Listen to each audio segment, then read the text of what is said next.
ইরানের শীর্ষ নিরাপত্তা কর্মকর্তা আলী লারিজানিকে যখন হত্যা করা হয় তার আগে বেশ কিছু নাটকীয় ঘটনা ঘটেছে। এই হত্যার পর এটা পরিষ্কার যে শীর্ষ আর কর্মকর্তা থাকলেন না।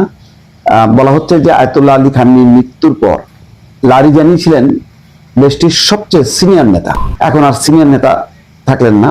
তাতে সমস্যা নেই, কারণ এই হত্যার পরেও ক্লাস্টার ওয়ারহেড দিয়ে আঘাত এনেছে ইরান একেবারে তেল আবিবের কেন্দ্রস্থলে। কি ক্ষয়ক্ষতি হয়েছে? আপাতত 2 জন মারা গেছে বলে জানা গেছে, বাকিটা বিস্তারিত এখনো তথ্য জানা যায়নি। কিন্তু সবচেয়ে বেকায়দায় আছে ডোনাল্ড ট্রাম্প।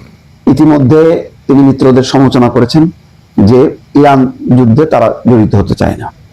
ডোনাল্ড ট্রাম্প তার কূটনীতিকদের বলেছেন যে তোমরা তোমাদের ওই যেসব দেশে তোমরা আছো সেসব দেশের সরকার প্রধান, রাষ্ট্রপ্রধানদের সাথে যোগাযোগ করো, তাদেরকে অংশ নিতে বলো। হরমুজ প্রণালী এগিয়ে আসতে সহযোগীদের প্রতি ট্রাম্প আহ্বান জানাইছিল, সেটাও নাকচ হয়ে গেছে। তারা পরিষ্কারভাবে বলেছে ব্রিটেন, ফ্রান্স, জার্মানি যে তারা এই যুদ্ধে জড়িত হবে না, কারণ এই যুদ্ধ তাদের কোনো স্বার্থ নেই। সবচেয়ে গুরুত্বপূর্ণ হলো যে যুক্তরাষ্ট্রের ন্যাশনাল কাউন্টার টেরোরিজম সেন্টার অর্থাৎ সন্ত্রাস বিরোধী প্রতিষ্ঠানের প্রধান কর্মকর্তা জো কেন্ট সামাজিক যোগাযোগ মাধ্যমে বিবৃতি দিয়ে বলেছে যে ইরানের সাথে এই চলমান যুদ্ধকে তিনি সমর্থন করতে পারছেন না।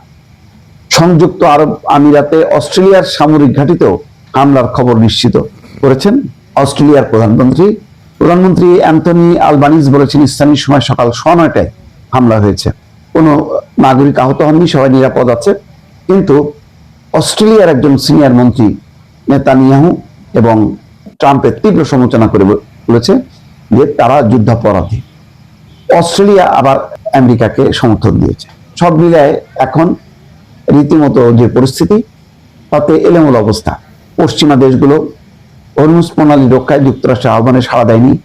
ট্রাম্প যেমন ক্ষুব্ধ হয়েছে, ইরান যখন হামলার গতি বাড়িয়েছে, ঠিক সেই সময় তাদের প্রধান নিরাপত্তা কর্মকর্তা আলী লারিজানি, জ্যেষ্ঠ কর্মকর্তা, তিনি নিহত হয়েছেন। বাজাস বাহিনীর প্রধান তিনিও নিহত হয়েছেন। এখন আরো ক্লাস্টার ওয়ারহেড দিয়ে হামলা চালাচ্ছে। এর পরবর্তী পর্যায়ে কি সেটা এখনো বোঝা যাচ্ছে না। পারমাণবিক স্থাপনায় হামলা না চালানোর জন্য চুল্লিতে অনুরোধ করা হচ্ছে এবং আন্তর্জাতিক পরমাণু সংস্থাকে বলেছে যে ইসরায়েল পায়তারা চালাচ্ছে পরমাণু বিদ্যুৎ কেন্দ্রে হামলা করার জন্য। সেটি যদি হামলা করা হয় তাহলে মহা বিপর্যয় হবে। এবং আন্তর্জাতিক পরমাণু কেন্দ্রের প্রধান ইতিমধ্যে আহ্বান জানিয়েছে সর্বোচ্চ সতর্কতার সাথে এই যুদ্ধ পরিচালনা করার জন্য। সব পরিস্থিতি আগামী 24 ঘন্টা বা 48 ঘন্টার মধ্যে আরো পাল্টে যেতে পারে। এর মধ্যে খবর নিশ্চয়ই দেখেছেন যে মার্কিন প্রেসিডেন্ট প্রস্তাব পাঠিয়েছিল দুটি দেশের মাধ্যমে সমঝোতার জন্য বা যুদ্ধবিরতির জন্য। ইরানের পক্ষ থেকে সেটি নাকচ করা হয়েছে। তার মানে একেবারে অনিশ্চিত অবস্থার মধ্যে। অন্যদিকে কেউ কেউ বলছেন যে এমনও হতে পারে যুক্তরাষ্ট্র একতরফা থেকে এই যুদ্ধ থেকে বের হয়ে আসতে পারে। একটা টালমাটাল পরিস্থিতি। আরো 24-48 ঘন্টার মধ্যে পুরো পরিস্থিতিটা বোঝা যাবে যে এই যুদ্ধের গতি প্রকৃতি কোন দিকে যাচ্ছে। দর্শক।